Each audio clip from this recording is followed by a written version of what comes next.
নেতাকর্মীদের উপস্থিতিতে সরগরম গুলশান, উচ্ছ্বাস আনন্দ যেন সবার চোখে। সবাই দেখবেন, খালি দেখবেন বিএনপির হাইকমান্ডের কি ঘটনাটা আটটি ঘটছে। বিভাগের মনোনয়ন প্রত্যাশীদের কয়েকদিনের সাক্ষাৎকার শেষ হয় সোমবার। শীর্ষ পর্যায়ে থেকে আসে নানা নির্দেশনাও।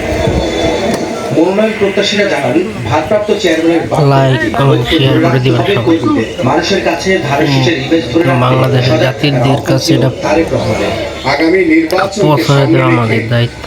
আমরা প্রত্যেকটি নেতৃবৃন্দ ধানের শীষের পক্ষে, বিএনপির পক্ষে, জিয়া পরিবারের পক্ষে কিভাবে ঐক্যবদ্ধভাবে কাজ করতে পারি সেই নির্দেশনাগুলি তিনি দিয়েছেন। প্রত্যাশা করেছেন ঐক্যবদ্ধভাবে ধানের শীষের পক্ষে, বিএনপির পক্ষে যাতে কাজ করি। দীর্ঘ সময় এই দলে কাজ করতেছে, যোগ্য কাছে কিন্তু সবাইকে দিতে পারে। দল ক্ষমতা আনতে পারেন, তাহলে আপনাকেও মূল্যায়নের অনেক সুযোগ থাকবে। শুধু এমপি বানাতে হবে এমন তো কথা না। একজনকে দেওয়ার মাধ্যমে তাকে নিয়ে যাতে আমরা নির্বাচনী বৈতরণীটা পার হই।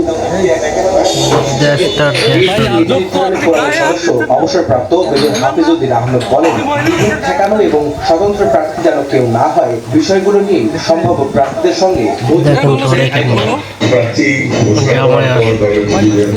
বাবা ছেলেতে হাত থেকে কেমনি আটকালো দেখেন।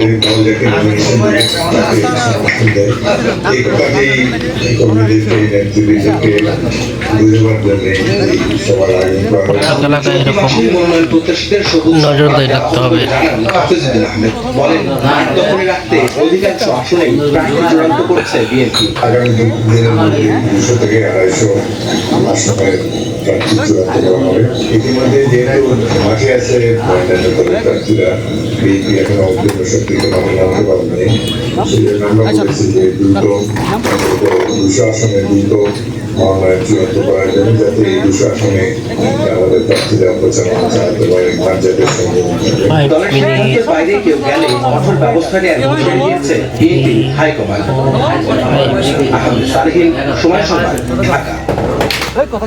নির্বাচন বিতর্কিত করতে পারে এমন পর্যবেক্ষক আনতে চায় না সরকার। 1 2 3 4 5 মিনিট 5 to 5 সেকেন্ড। দেখভাল করবে বলেও জানান। এ সময় আওয়ামী লীগের আমলের একটি নির্বাচন নিয়ে ক্ষোভ প্রকাশ করেন উপদেষ্টা। সবাই ভিডিওটা শেয়ার করে দিবেন।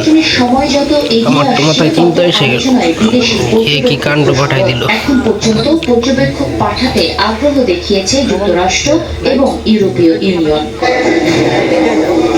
মঙ্গলবার দুপুরে পররাষ্ট্র মন্ত্রণালয়ে সাংবাদিকদের প্রশ্নের জবাবে উপদেষ্টা তৌহিদ হোসেন বলেন, জাতীয় নির্বাচন পর্যবেক্ষণে আগ্রহী দেশগুলোকে স্বাগত জানাবে সরকার। তবে এমন কাউকে আমন্ত্রণ জানাতে চায় না সরকার যারা উদ্দেশ্যমূলকভাবে নির্বাচনকে প্রশ্নবিদ্ধ করবে। একেবারে ফ্রি ফেয়ার ট্রান্সপারেন্ট যারা পর্যবেক্ষক আসতে চায় তাদের উপরে এনকারেজ করি। আমরা চাই না যে পর্যবেক্ষকের আড়ালে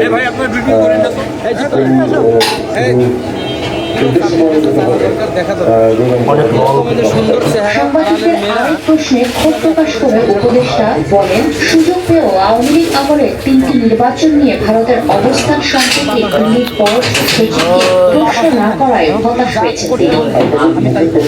হয়েছিল যে আপনারা এই কথা গত 15 বছর বলেননি কেন? আগে আপনাদের এই সংগ্রামের সঠিক ছিল, আপনারা কেউ সবাই